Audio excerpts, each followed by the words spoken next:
Welcome to our program. I'm Don Carleton, the Executive Director of the Briscoe Center for American History. I'm honored to have as my guest today Ivan Schwartz, founder of the renowned sculptural firm Studio EIS in Brooklyn, New York. The Briscoe Center is proud to be the home of the Studio EIS archive, which documents the many projects of historical commemoration in which they've been involved. The archive includes the studio's project and foundry books, correspondence, staff files, collected press clippings about the studio's work, and photographs and audiovisual materials documenting various projects.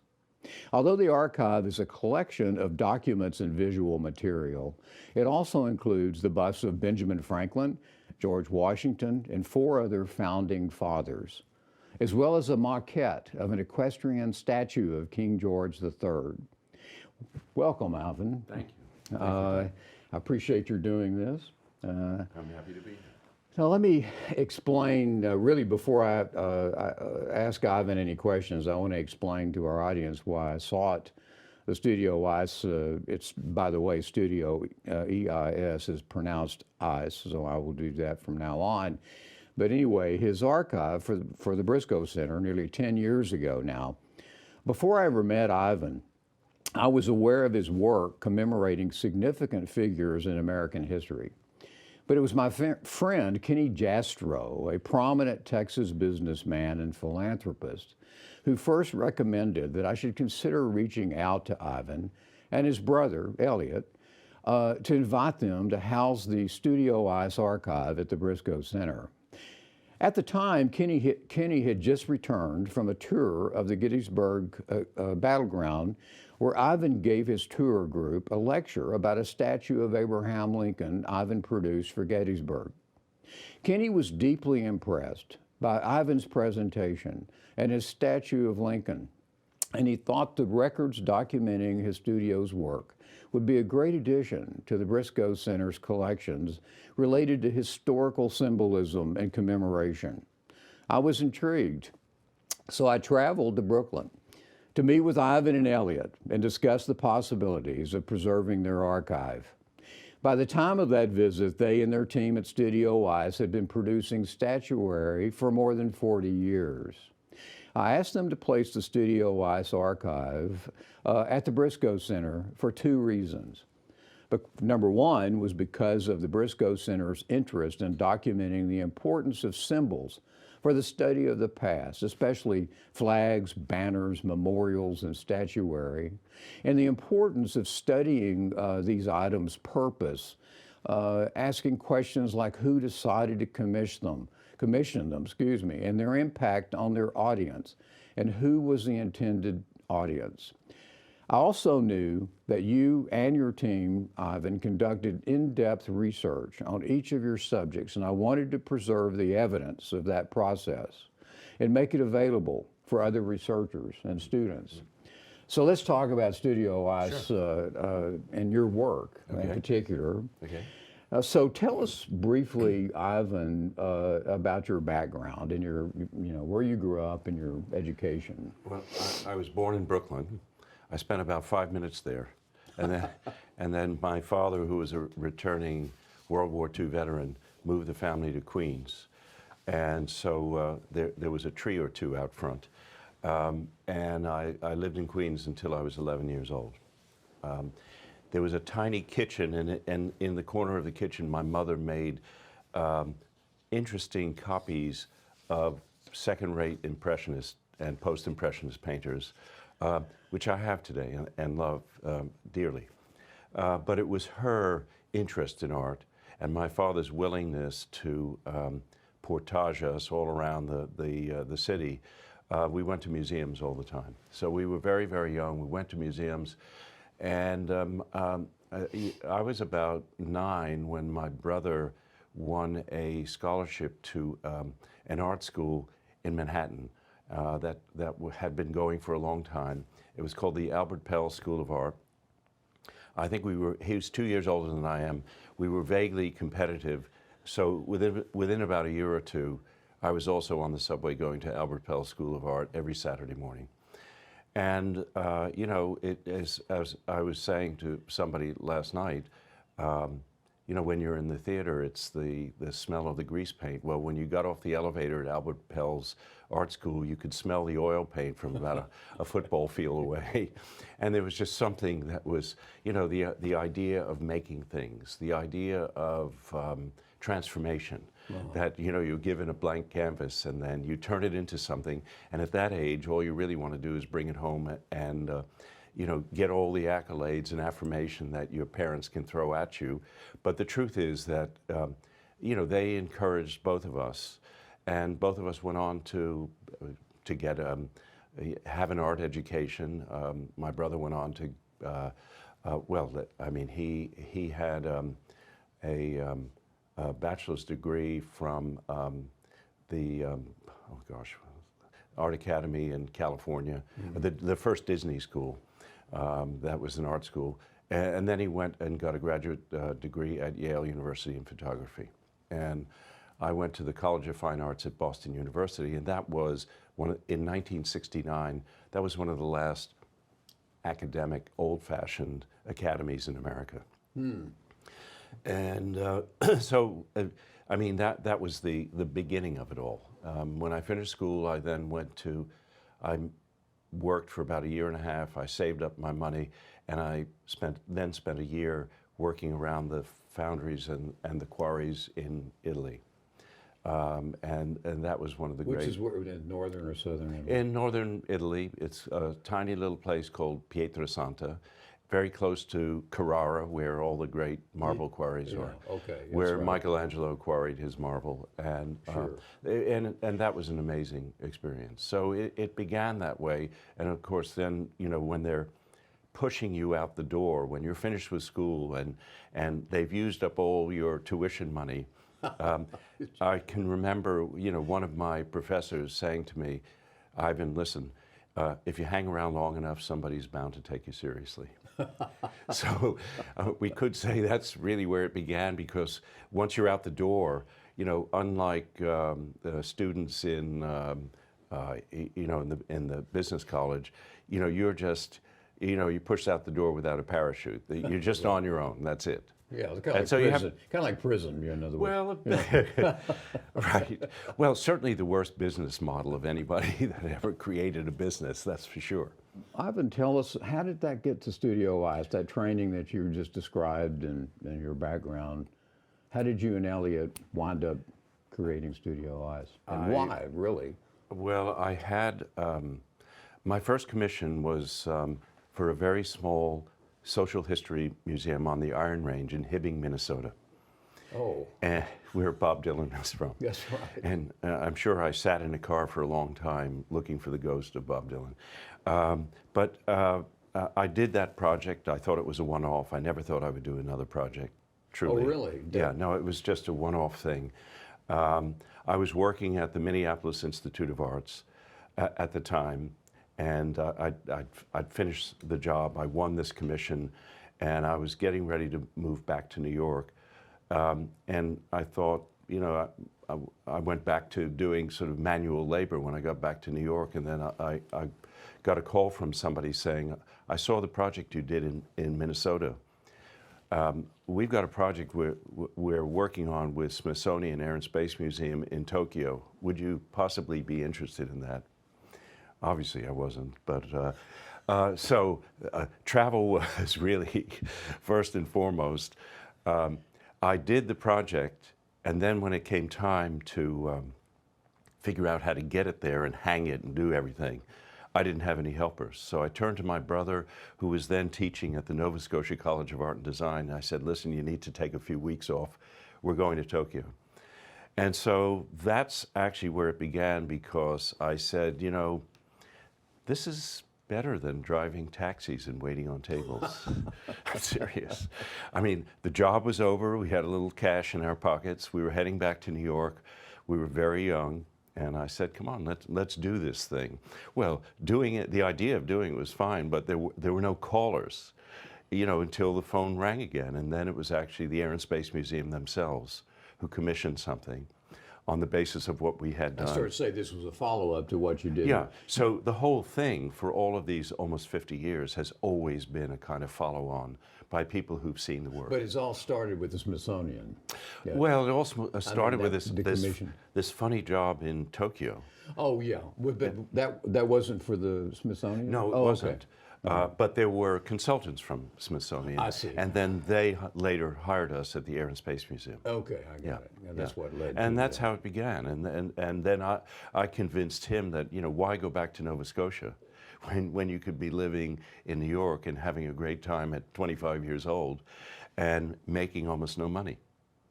So he was convinced, but there wasn't any work. And then a year later, the phone rang. Oh, great. So in the beginning, we would actually begin the job in our own apartments or lofts. Oh, so you didn't have a storefront or anything? Well, No. not a, technically a storefront. But Well, I mean, the very first project was produced in a tiny little storefront near where my parents lived. And there was an auto body shop next door that burned down one night. And the fire people came to see me the next day. And they said we had to break into your studio. And when we opened the door, we thought people were dead in the studio. But no, there was no storefront for a long time. We didn't have a full set of tools. We were really essentially sort of like itinerant silhouette artists or photographers. We would go from studio to studio, finding something for a couple of months. And then it was about 1981 where there was a very big project that came along. And I said, this is it. We're going to be rich. this was your first big project. It was, and it was so big that the little studio, which by that time we'd rented, was far too small. And we wound up, when we finished something, we had to hang it from the ceiling because there was no room down on the ground to actually produce the work. And I just remember thinking after that we were probably already doing this for 4 or 5 years, and I thought, you know, this is it, man. We're going to be rich. What was this project? It was actually a project for Texas, for Galveston, Texas. The old Santa Fe Railroad Station was being turned into Depot there. Yeah, it was being turned into a museum of transportation and commerce. Yeah, I know the place. And so we made, you know, almost 40. Oh, you guys did those? Yes, we did. And they're now in such great disrepair that they sent us pictures recently. That was a long time ago. That was 40-something years ago. Well, you could barely recognize them for, you know, compared to the thing we produced. They want to know how to restore them. Well, But I have to tell you a little story. When James Michener was here writing his novel Texas, right. I was his keeper here at the University of Texas, and I traveled with him all over Texas and drove him to different places, you know, because he was doing research on his book. One of the places we wound up was at the old Santa Fe Depot. Right. And he was intrigued that you already had those passengers sitting around. We did. Yeah, so you might explain what those were. They asked for you to do some. Well, they wanted, you know, the people who traveled through. To depict them. Yes. And at that time, the work was essentially based upon the work of a very famous sculptor called George Segal, now dead. But Segal in the 1960s was part of the pop art world. And if you go to any major museum, you're going to see work by George Segal. And so I was in high school when I was sort of trying to mimic what George Segal was doing in terms of sculptural technique. And that was the beginning of the work. We were really sort of mimicking what Segal had done, and people cottoned onto it and they liked it. But the brothers thought we would be rich because it was a big project and we could stay in one place for a while and not spend all our money traveling. And I said, listen, you know, we're going to have some money. And we decided to go see our accountant to figure out what to do with all the money. We went to see the accountant. He said, I'll tell you what, guys, if I were you, I'd make the money first and then come back and see me. That's a very wise advice. Well, you know, the mistake, you know, I have to tell you why this is so memorable was because Jim Michener was, as I said, enthralled with this setup. Right. And so I remember, I don't know what happened to the photographs, but he insisted we take photographs of him sitting there interviewing these figures that you did. Yeah. I've got to dig these photographs up somewhere. Now, there is another story about that, and I'm sorry to say, and here's a little caveat. I remember the story, but I've never been able to confirm the veracity of the story. But still, I'm pretty sure this happened. They were obviously renovating the station, and the station had a black waiting room. I'm almost certain that I was told at the time that the black waiting room was torn off, so that when this project was by the renovators? Well, by whoever owned the project. But I mean, when they were renovating. Yeah, and so to excise the black waiting room meant you didn't have to tell that story about segregation. Right. I wouldn't know that may be apocryphal, like you said, but I wouldn't be shocked either. I wouldn't be. I wasn't shocked, but that actually is the first moment where I thought, okay, we're not only sort of helping to tell part of a historical story, but we're also telling a revisionist historical story. Interesting. Yeah. And again, I've talked to a few people, and nobody's actually confirmed what I've suggested here, but I do remember it. Well, we're going to talk about some specific work that you've done in just a minute here, but I wanted to ask you, this is a good place to start, about when you were doing these figures, these passengers who were getting ready to be on the Santa Fe train. How did you go about figuring out what you wanted them to look like?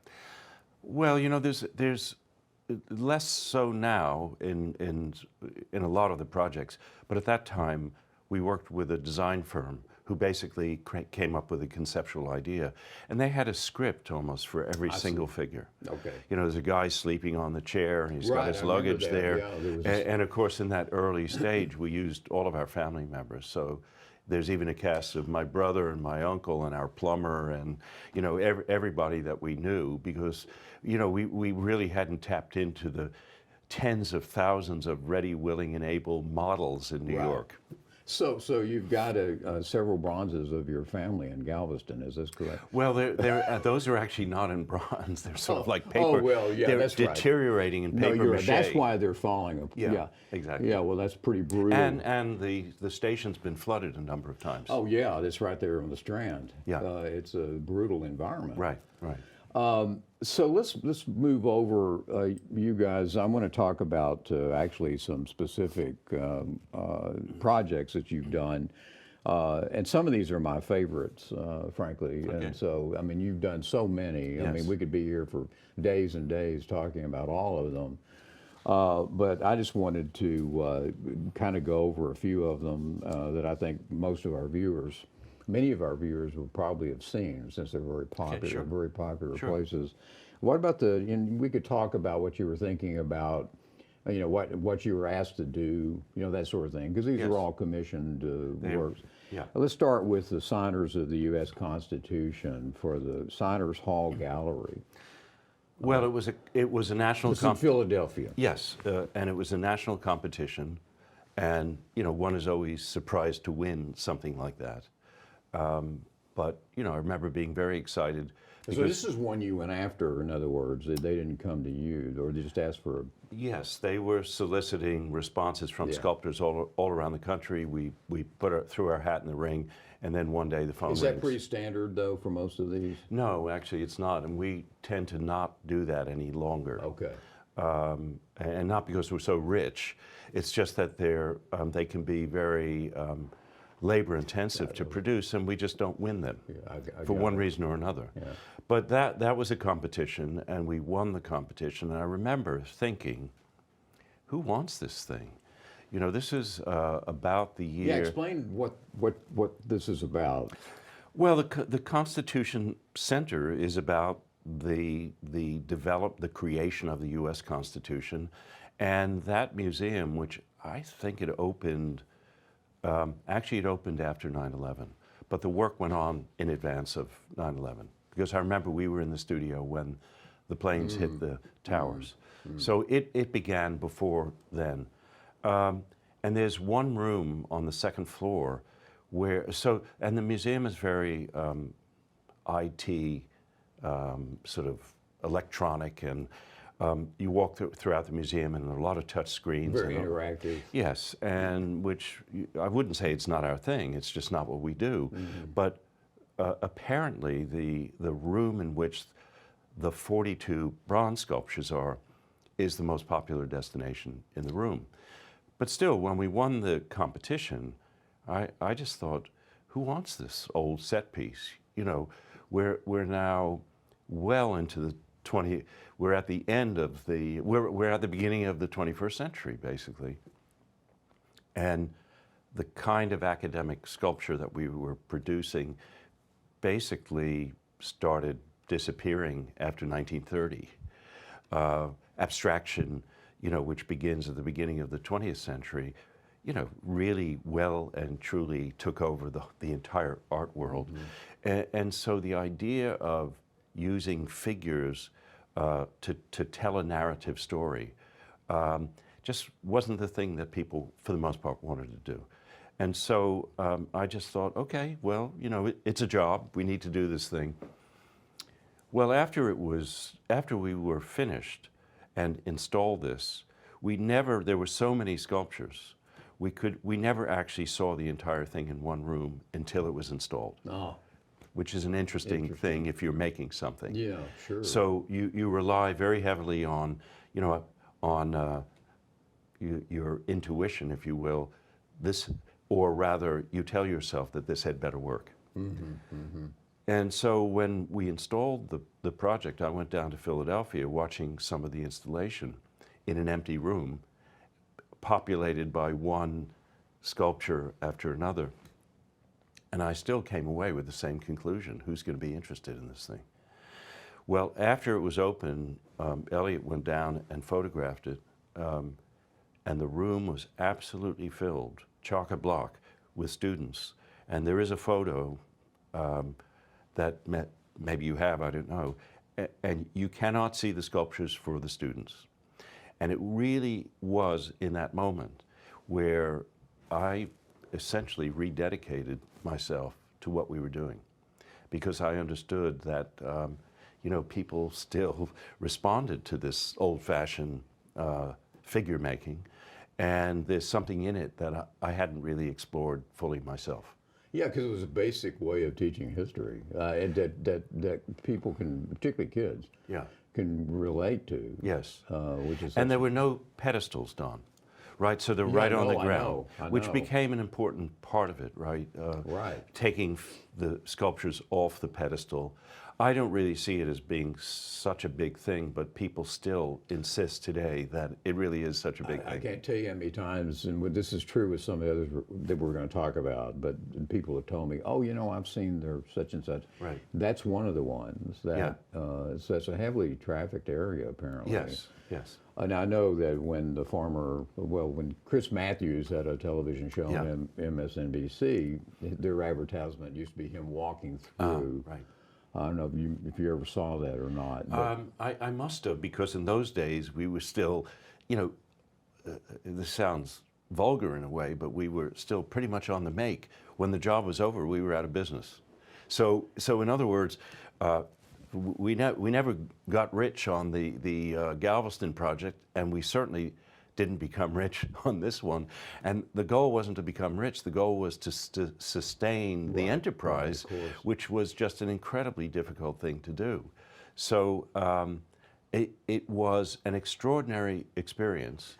And also, if I might, about halfway through, that's when 9/11 occurred. And from the studio that we had at that time, which was it's in a part of Brooklyn called Dumbo, we had a full view of the World Trade Center.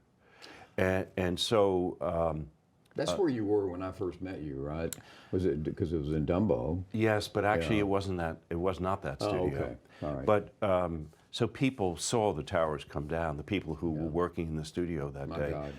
And I think that building the Constitution Center project in the wake of that actually gave people some solace. The sculptors who were working there every day. Yeah, right. There was something to do, something to focus on, but also it focused on something that was essential to Americans. So we'll switch over to an entirely different subject here in terms of your subject matter, in terms of your work, and that's I think the actual official name of it is the Hall of World Leaders at Richard Nixon Library in Yorba Linda, California.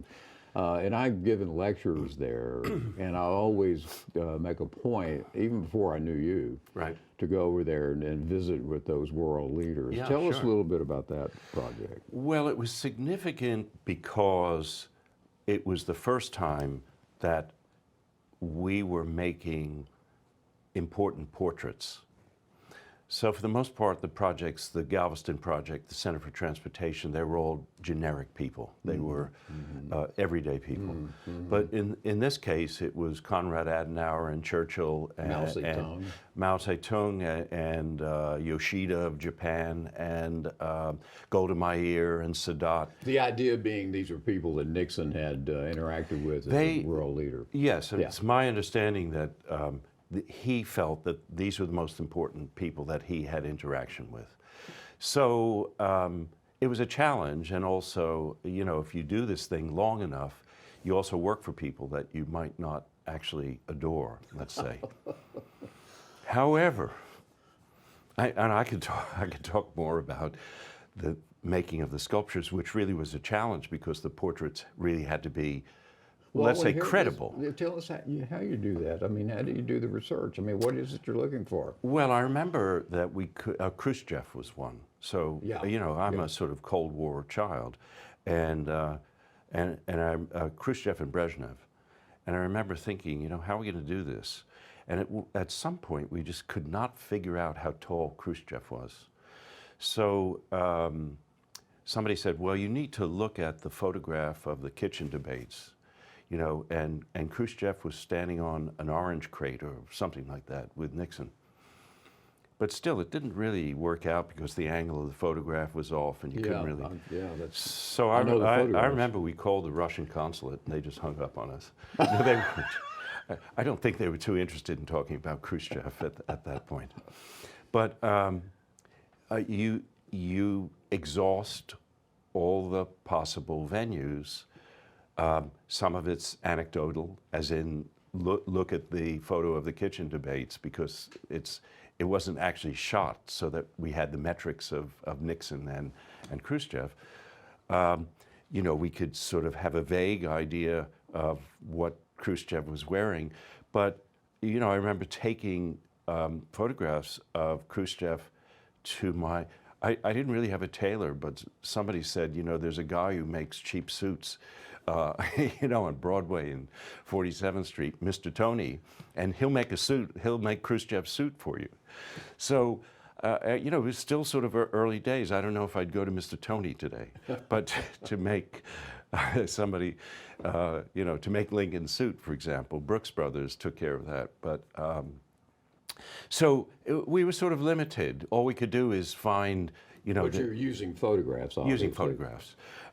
Which you couldn't do with the founding fathers, the constitutional fathers. No. I mean, the 18th century were well in advance of photographs, but that presented another problem because there were lots of images, beautiful images, of George Washington and Ben Franklin, and fewer of Thomas Jefferson, and almost, and then they just fall off like you're falling off a cliff. There are almost no images, or they're not credible images. And what do you do in that case? You struggle. You actually find models who vaguely resemble the poor illustrations. Oh, because you see, what you're talking about there is what you might refer to it as heritage, but I refer to it as popular memory. In other words, same thing. In other words, the image that Americans hold of Alexander Hamilton is based on a painting, and it wasn't made from life. It was made after Hamilton died. There is a bust of Hamilton that's in the New York Historical Society that was made by an Italian sculptor called Ceracchi. And after Hamilton died, it spent 50 years in the sitting room of his wife. She kept it for 50 years. So obviously it resembled Alexander Hamilton, and we looked at it, but it was also sculpted in a style that you might associate stylistically with an Italian sculptor. Interesting. So, you have to, first of all, there has to be a sort of broad visual knowledge on my part to be able to look at things and make some kind of a critical evaluation. Are you looking at something that's credible or aren't you? And so in the case of the Chirachi bust, I said, well, she wouldn't have sat with this thing if it didn't look like her dead husband. Well, that's a good point. I mean, nobody would do that.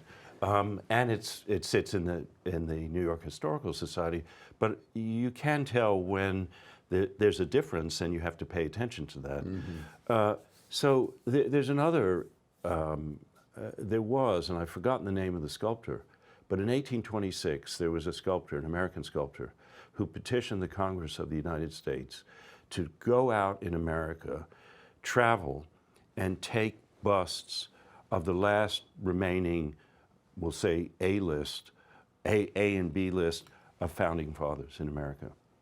And that collection of busts, which is sort of fair, is in a museum in upstate New York. So, for example, there is a likeness of Thomas Jefferson in, we'll say, the year before he died, and this was taken from life in the same way that Volk took a life mask from Lincoln. But it wasn't a very good life mask, and then he had to sort of make up the hair. And so when I look at it, I just say, it doesn't really resemble Thomas Jefferson. I'm better off working from drawings made from life. Okay. So the 18th century presented a lot of problems in that sense because there was no photography. We're working from everyone's interpretation of what George Washington looked like, or Hamilton, or Franklin was actually, he was a better subject. There were great painters who painted Franklin, and he always looked pretty much the same. And we've got one of your busts of Franklin on display in the Briscoe Center. Which is why that bust of Franklin looks like Franklin, because there was great material to work from. So that goes back to your question about the prima facie evidence and what you work from. Well, and then of course, when you're dealing with such things like the Nixon Library, you've got the luxury of all this photography. Yes. But you still have some built-in problems that you just mentioned, like with Khrushchev, for example. I mean, just figuring out. Sure. And I think I can't remember the year, but I do think for what Nixon was looking for, it was a credible effort.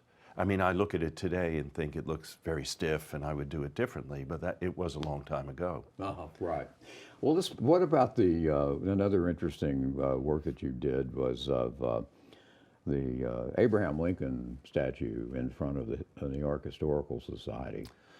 Well, okay, so which millions of people apparently have seen because they walk on those. That's a very busy street. They do, and of course, I have my preferences, and I actually prefer that Lincoln sculpture statue to the one at Gettysburg and also the one at the Cottage. I think it is which are both yours. Yeah. Just to clarify for the viewer. Something about the way in which every project comes together. There is always some difference. And we work closely with the Historical Society. We'd already made 2 important Lincoln sculptures, so we had the benefit of all of the research material to begin with. What your earlier work. Exactly. So tell us a story. I know there's an interesting story for our viewers. You and Doris Kearns Goodwin did a program last night for the Briscoe Center talking about Lincoln. Right. And you tell us an interesting story about looking at Lincoln's actual clothing and hat and so forth. Tell us about that top hat story. Well, so the first Lincoln sculpture was for President Lincoln's cottage, which is in Washington, D.C., about 3 miles from the center of Washington. Lincoln spent his summers there. It's hardly a cottage. It's a big house, and it sits at the old soldiers' grounds where retired soldiers would spend their, their last years. And Lincoln was there every summer. Apparently it was cooler there in the summer and there weren't as many mosquitoes. And Lincoln traveled by horse the 3 miles when he went into Washington and went to his office. He was seen by Whitman on his horse, traveling back and forth to the cottage. And the project basically was under the sort of guidance or aegis of the National Trust for Historic Preservation. And Dick Moe, who was Walter Mondale's chief of staff at that, was then running the trust. And he said, well, Ivan, listen, if you need to do some research, I can get you into the National Museum of American History, where a lot of Lincoln's stuff is. And I said, absolutely. And I remember, it was a sort of early spring day where it was almost 100 degrees and I was melting. And we went into the museum and we went to see this curator there, and it looked like a laboratory. And at one point he brought out a white styrofoam box, and he said, well, Lincoln's top hat is in this box. So we already knew what was in the box, but just before he opened the box, he said, listen, don't breathe. And I really thought he was suggesting, it's so exciting that you're going to have goosebumps, just hold your breath for a second. So the box is open and there's the hat, and there is this momentary sort of out-of-body experience looking at that hat, thinking Lincoln wore this hat. And then he turned to us and said, well, I asked you not to breathe because the hat is dusted in arsenic. To kill the mold, beaver skin. Mm-hmm. Well, so then we took the hat out of the box, we measured the hat, we measured the diameter of the hat, its brim, the height of the hat, and then we went on to some of Lincoln's clothing. We looked at the original life mask by Volk that was made in 1860. Most people think it's a death mask, which it's not. A person lies very still with plaster pressing down, their eyes are closed, and when you pull it off, the sort of stillness that's captured in the plaster makes people look as if they're dead. But it was a life mask. So the original life mask, which has probably been reproduced 1 million times, you could buy it in any or most historical gift shops. Currently it bears no resemblance to the original. It's been reproduced so many times. Yeah. And then also the original hands. Lincoln held onto a broomstick, and people often ask me, they did last night, about I can't remember the name of the illness that Lincoln might have had that made him see long. Some sort of a rare. Yeah. Anyway, I just said, listen, his hands are wrapped around these sticks, and I couldn't tell whether his hands looked unnaturally large or not. But I can tell you he had a size 14 shoe. So he in any, we can get on to Lincoln's height in a minute, but the artifacts did take your breath away. Yeah.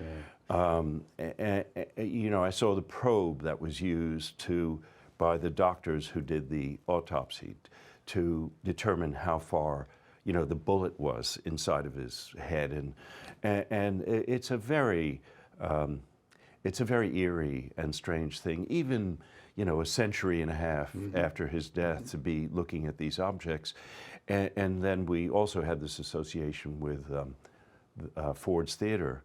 And they have all the clothing that he died in, and they measured all these things for us. And that, that really did not determine whether or not the sculpture would be any good, but it was certainly a very interesting starting point.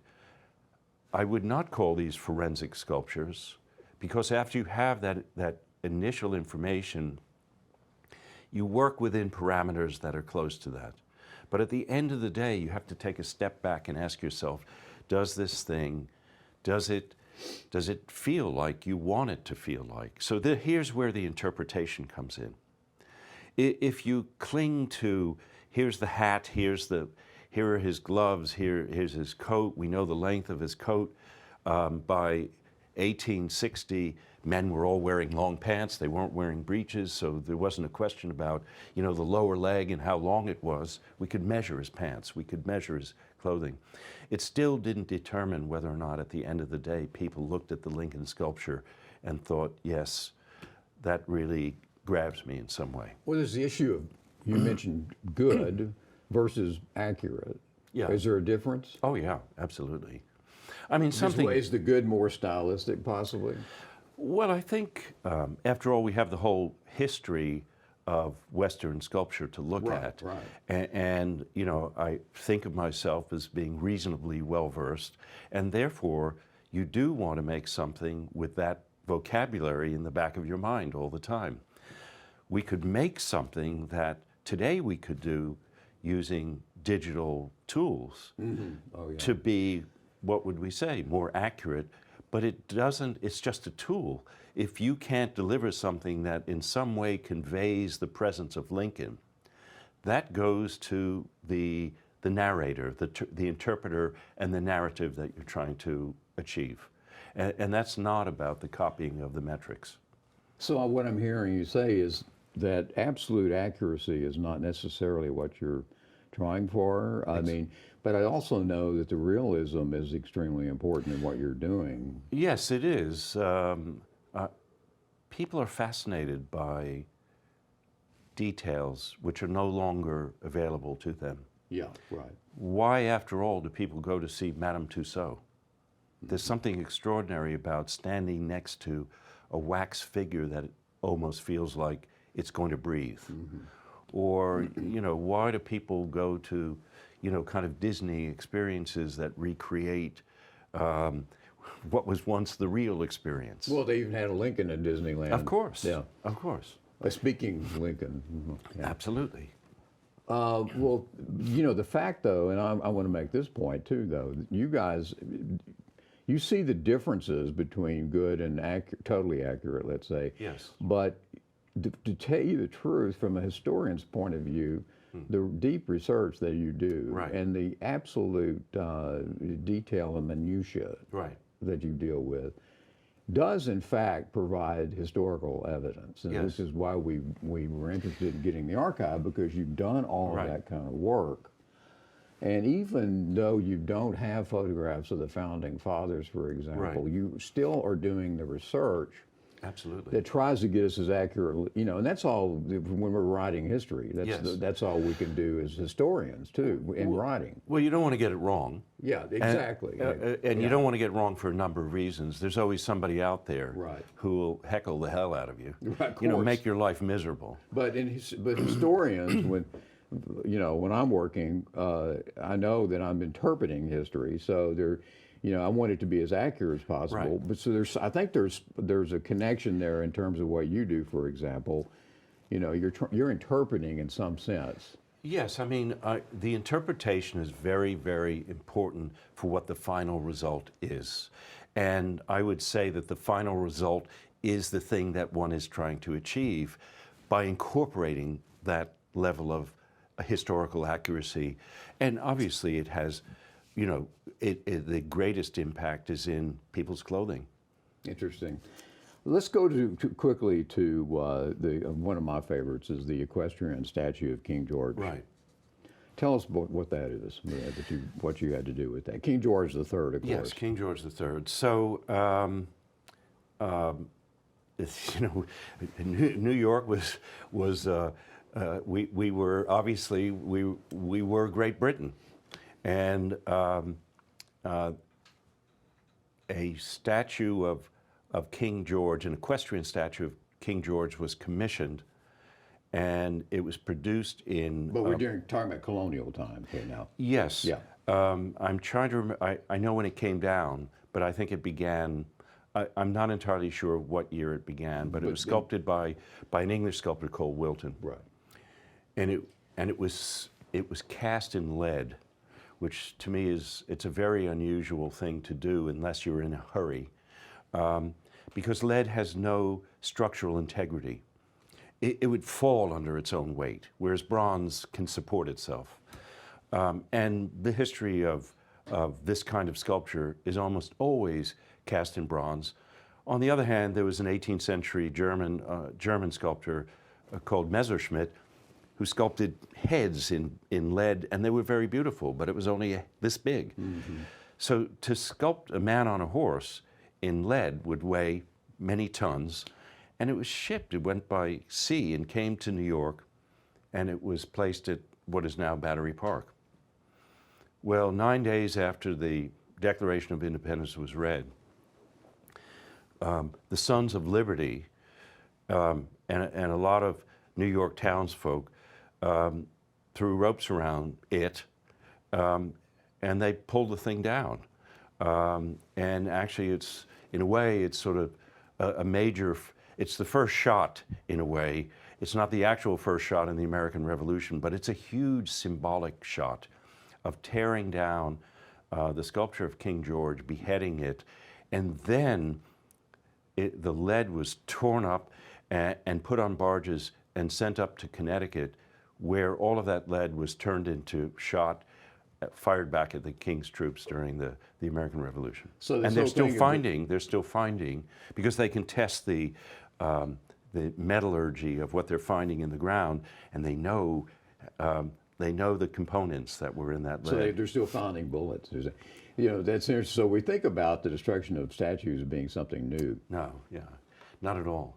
I mean, look, we go back to Roman times, right? And Caesar after Caesar, and if they weren't pleased, they would sort of erase the face of a statue, a marble statue, which, by the way, were painted bright colors. They weren't actually all white as they are today. Right. So going back to King George III a second here. So how you got involved in this? You didn't pull down the statue. This was during the colonial period. It's very interesting, the history of that one, and trying to trace what it really was. So we knew that Wilton used a statue. But let me stop you a second. Sure. You were asked, in other words, to replicate this statue, this equestrian statue. Yes. Okay, go ahead. So the statue was pulled down in 1776. There's a fair amount of anecdotal literature about the event. And there were British soldiers who said, you know, it was a gigantic thing. It was up on a very tall plinth, and it was double life size. It was huge. Well, so it was commissioned by the Museum of the American Revolution that's in Philadelphia. And they said, look, we don't have the space to make a double life-size statue, so you need to make it a sort of life-size thing. Well, as I started doing the research, I discovered that the New York Historical Society actually had pieces of it. They had pieces of the tail, a hoof, but most importantly, they had the original plinth that this sculpture was on. And the curator there that I knew and worked with on the Lincoln sculpture said, do you want me to send you a tracing of the plinth? And so we received this tracing, which, you know, was just rolled out, and there it was, and the hoof prints were all marked. And when we actually calculated the size or the length of the stride, the horse was actually life size. That was one of the revelations. It was never larger than life, because the plinth was the prima facie evidence. The horse is just standing there. And, you know, the leg, the distance between front and back legs would have had to have been 3 times longer or twice as long. But they were only like this. The horse could only have been that tall. So, you know, that's why I say we follow on history's coattails. We're not the historians, but we look at whatever is available and then try to analyze and help us to begin the project before we make fools of ourselves doing the wrong thing. But you're producing tangible replicas of the past. I mean, these are accurate replicas of the past, and from my point of view, that's historical evidence that you're producing. Well, the New York Historical Society has the same model that Briscoe has, and of course, the most important thing was it was pulled down in 1776. There is no evidence of what it looked like. Right. None. There are no photographs. There are sketches that were made in 1920, but you know, that's what does that mean? Some artist had it. 1920s. It means basically it means nothing. Somebody had an idea of something, you know, decades and decades later, a century later, and that was not a good starting point. On the other hand, it was all we had, and so. But you know, this is somewhat like historical archaeology. You know, because we're reconstructing, let's say, dwellings from, you know, an ancient past. Right. And we only have pieces of a wall Of course. or something. But we did know, Don, that the statue was based on. So we know that in the 18th century, in Europe, people were fascinated by the classics, by you know, the Romans. And so we discovered pretty quickly that the King George statue was based on a statue of Marcus Aurelius that was in Rome.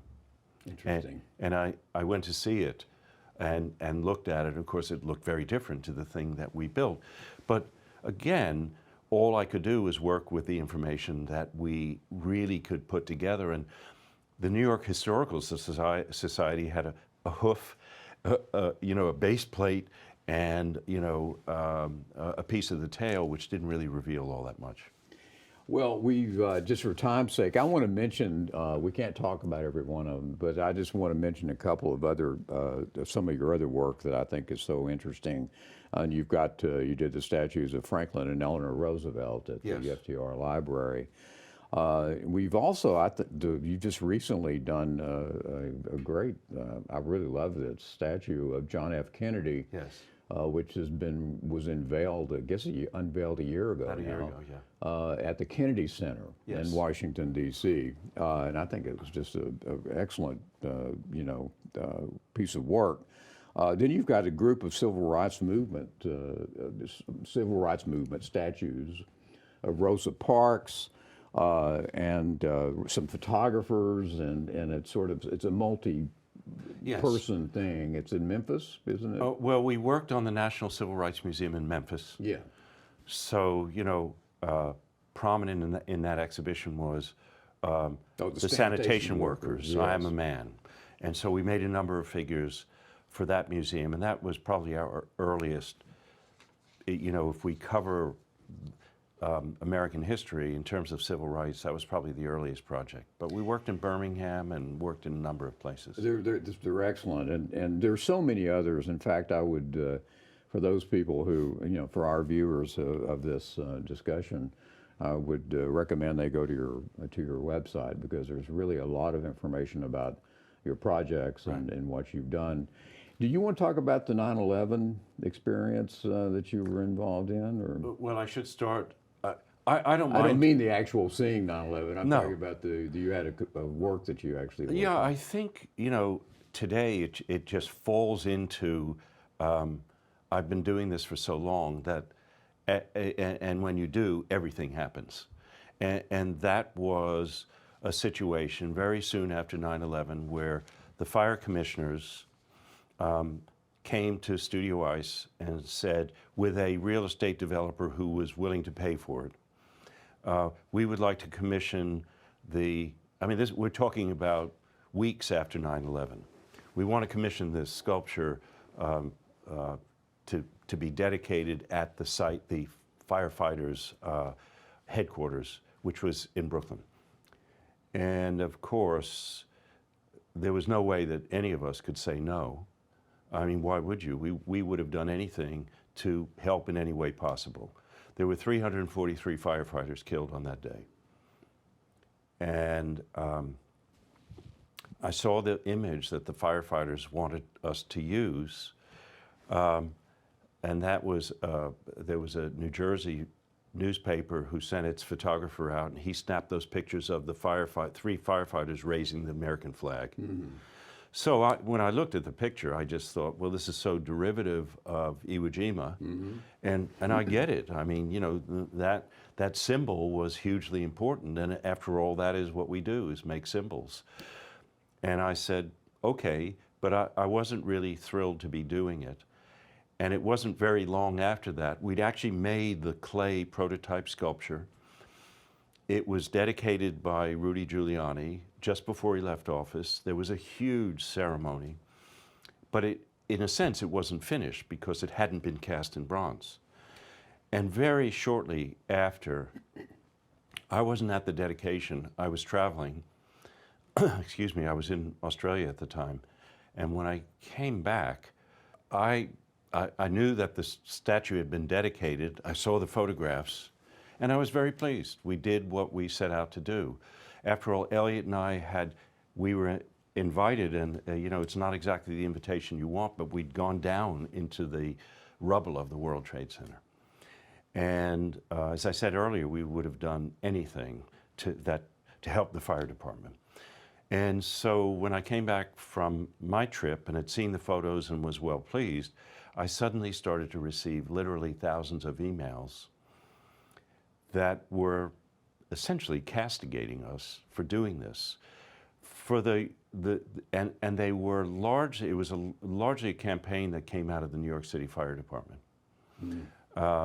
And it was about being politically correct, because the fire chiefs, the question was put to the fire chiefs about 343 firefighters died. They weren't all white Irishmen. How do you want to represent these people in 50 years? Not just today, not just, to help the aggrieved, but what do you want to say in 50 years about this? Do you want to say that there were African Americans there and women and Hispanics? The firefighters came back to us a week later and said, we'll have one Hispanic firefighter, one white firefighter, and one African American. And the basis of the email campaign was the fact that we changed the photograph. That was not accurate to the thing we were working from. And some of it was pretty rough. I mean, how dare you put the head of the N-word on this heroic firefighter? And there was a lot of it. And the press was, they were all at the door in the morning when we got there. And I got a call from my mother, and she said, "Ivan, don't you ever do one of these projects in the public again." And the whole thing went south from there. The pressure upon the incoming fire chief and the developer was just so heated that they said, "Okay, guys, we're calling it off." So the sculpture had already been transported to the foundry, where it was being molded to be cast in bronze, and then they just destroyed it. Went that far? Okay, you were already. It went that far. So it was, if nobody's lived through one of those experiences, and you don't have your A-team of PR people out front, it is something. You're just. I had so many requests for interviews. I did a radio interview with George Stephanopoulos, and I did another one on AM radio somewhere out in the Midwest. And I said, that's it, because whatever I do, I'll be beaten into a corner. This is an important story or an incident to me, because it's a good example of how the work that you do, the kind of thing that you're depicting history, what you want to call them, the symbols of history or whatever. Yeah. You get in the middle of this typhoon of this contested history that we have now. As I said, Don, the work itself, I mean, nobody in the art world would take this work seriously, which doesn't matter to me at all. I somehow realized that the thing we were doing was far more important in terms of creating these symbols. But there's a moment where things turn and it goes dark, and you realize that within our country, there are these moments where the symbols actually become even larger. Right. Well, there's a complexity here too in this story, to me, because right now we have this whole contest, as I said, about history and how it's depicted. Right. And so one side of the protest that we're dealing with now is the urge to glorify our past and not be accurate, actually, for the sake of patriotism or glorification or whatever you want to call it. Yes. This is the exact opposite. Right. You were trying to make a glorification statement. I mean, you were not that statue was not literally a literal interpretation of reality. You were actually transmitting a larger message. Yes. And that was contested. I mean, Yes. you see Well, yes. But on the other hand, the lions that are in front of the New York Public Library that were probably dedicated in 1940 something, there were protests about them as well. Oh, I don't doubt that. No, that's not what I'm saying. It's No, just that I do not. There's a contradiction here because most of Yeah. the battles are the opposite. Right, right. Well, anyway, so let's shift to what you're doing right now. Sure. What is your current project? Well, there are numerous projects. I mean, as you know, we're And let me say, this is done and we're recording this in 2023. yes, So right. So we're always at work. Going back to our early part of the discussion where there was a job every year or two, we're now at work at 5 or 6 projects simultaneously. So that's a very good thing. But we are working on a project that will be installed and dedicated in downtown Oklahoma City in June of 2024, and it is called the Clara Luper Memorial. Clara Luper was a history teacher who lived in Oklahoma City. She was a part of the civil rights movement. We're talking about 1958 and earlier. Clara herself was arrested, I think, about 32 times. In Oklahoma City at the time, there was a youth group that was also part of the civil rights movement. These are very young kids, and they would meet at Clara's house. And at one point, Clara took this group of 13 young students who were between the ages of 10 and 15, I think, to New York City to be a part of a theater presentation. And so the kids got on a bus, they took the northern route to New York. They stayed in a hotel on the west side in Midtown. And for the first time in their lives, this is probably June, July, August of 1958, they'd had a meal at a desegregated lunch counter. First time in their lives. Well, they came back, and of course, they were in the middle of segregated Oklahoma City again. And then one day they decided that, enough is enough, and the kids pretty much made this decision. We're going to Katz's drugstore, and we're going to sit at that lunch counter. And anybody who's old enough knows what lunch counters in drugstores used to look like, whether it was the 5 and dime or whatever it was. They're long and had all the silver napkin holders and all this stuff. And so they did. And over a period of 2 years, all the lunch counters in Oklahoma were desegregated. And those same children 64 years ago are at the heart of the project we're doing now. Not all of them, some of them have died, but a goodly number of those, I'll call them kids, are still living, and they have informed the history of the project. So my team, in a sense, I could say, headed by my sister, Deborah, we've been to Oklahoma City several times, and the first part of the investigation, from our point of view, had to do with looking for the prima facie evidence, the photographs. Well, it wasn't announced that they were going to do this. Had it been announced, and we're 2 years in front of Greensboro, which most people think is the beginning of the sit-in movement. We're 2 years. There were not a lot of cameras around. Most people didn't own, their Brownie cameras or Eastman Kodak, and they didn't have them because it was a spontaneous thing that they did. There are a few photographs of, not on the actual day, but on the subsequent days, the same kids sat in, then there were replacements. So the original group was larger than 13. So they were rotating kids. They were rotating. They had to stand. The ones who would rotate into a seat when a white person stood up stood 3 feet back, so there was a corridor so people could use the... Well, how do you depict that? You look very closely at the photographic material, and it took longer for us to put together a real sense of what I would call the blueprint of the project.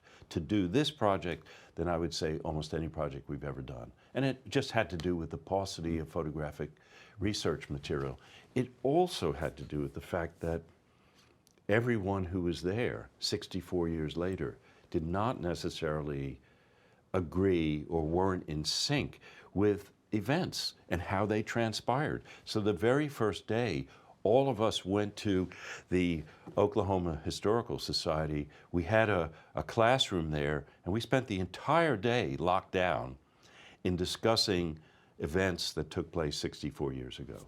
And coming out at the end of the day, we did reach a consensus about, they left from Clara's house, they went to the cat, all the basic things about how it happened. And then, of course, there was more. There were questions about fear, about violence, about what happened to them. And we recorded some of that, on iPhones. It's not great recording. Well, and then we went back to New York and started plotting how we would do this. And the only thing that we could do, basically, was sort of recast, as we'll say, body doubles of the young kids who were there. We found models in Oklahoma City who were the same age as the original sit-inners. We came back to Oklahoma City, and we had a full day's or a 2-day photo shoot with the replacement, with the actors, if you will, the kids, and we restaged the whole thing. We built a facsimile of the lunch counter. In this case, they're not all seated, because the lunch counter would have to be 50 feet long. So you're trying to depict everyone who was...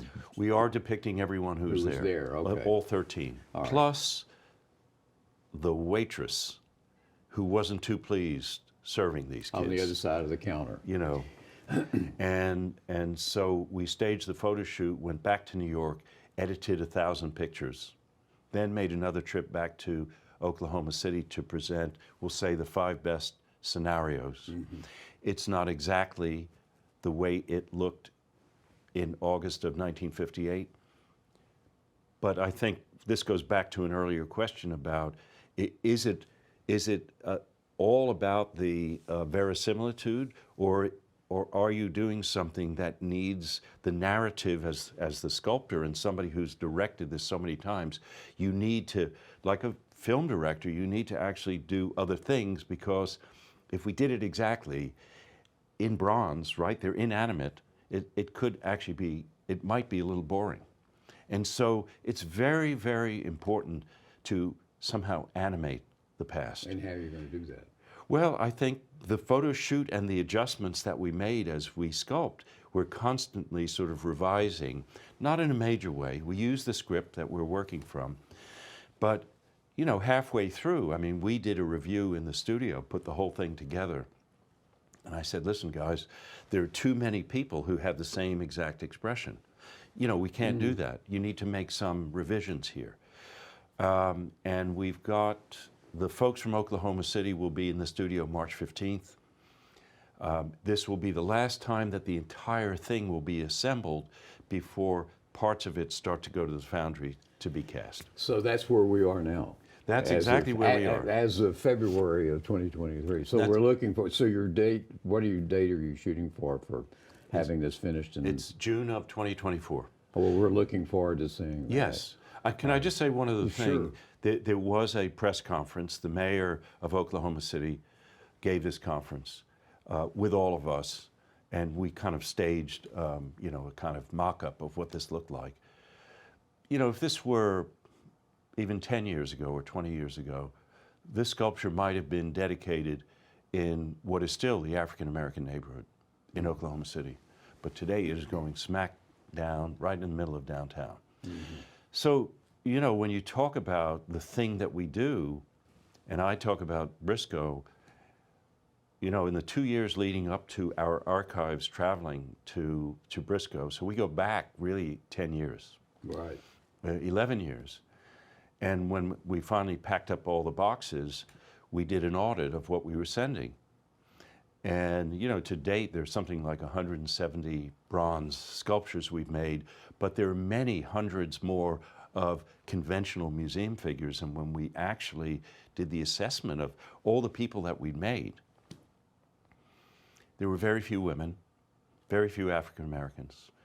And clearly, at the moment that this was happening, that we were sending all of this to Briscoe, the change was on.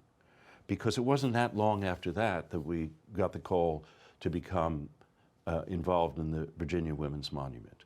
You know, people who were excised from the public pedestal, African Americans, Native Americans, women, people were calling now and asking us if we could do this. And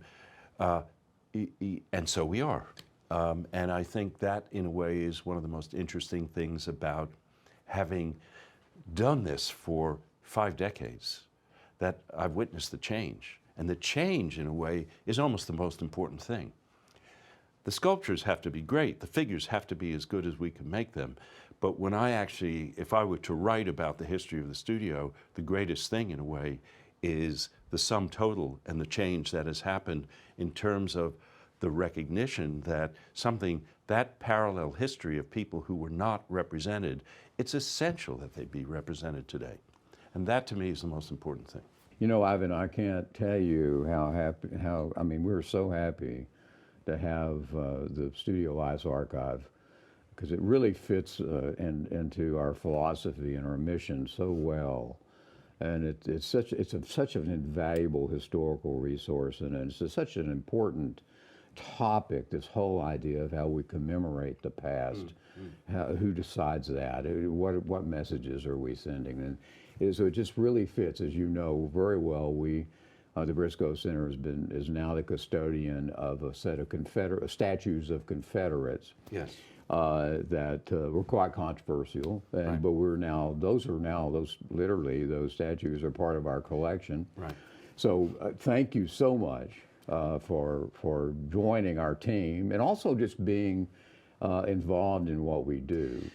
Well, look, it came as a surprise, Don, when you called and said, I'm interested in acquiring your archive. I think you have to realize that Elliot and I had basically been wandering the desert for about 4 decades.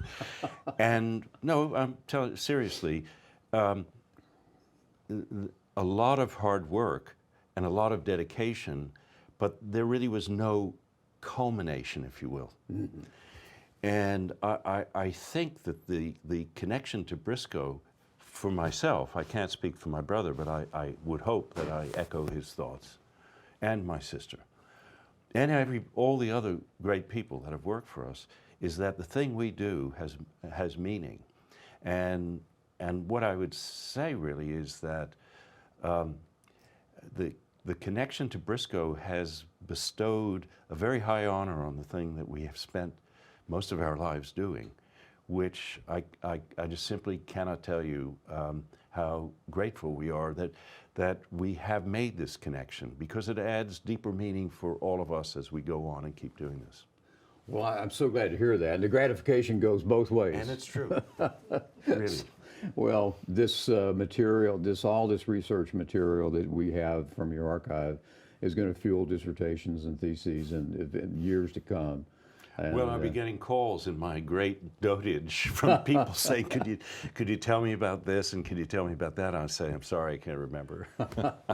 Well, thanks again, Ivan, for being a friend, as well as your involvement in the center and entrusting the archives. Elliot as well, yes. And your sister Deborah. Yes, yes. Definitely are all part of that. Thank you. Thank you. Thank you. My pleasure.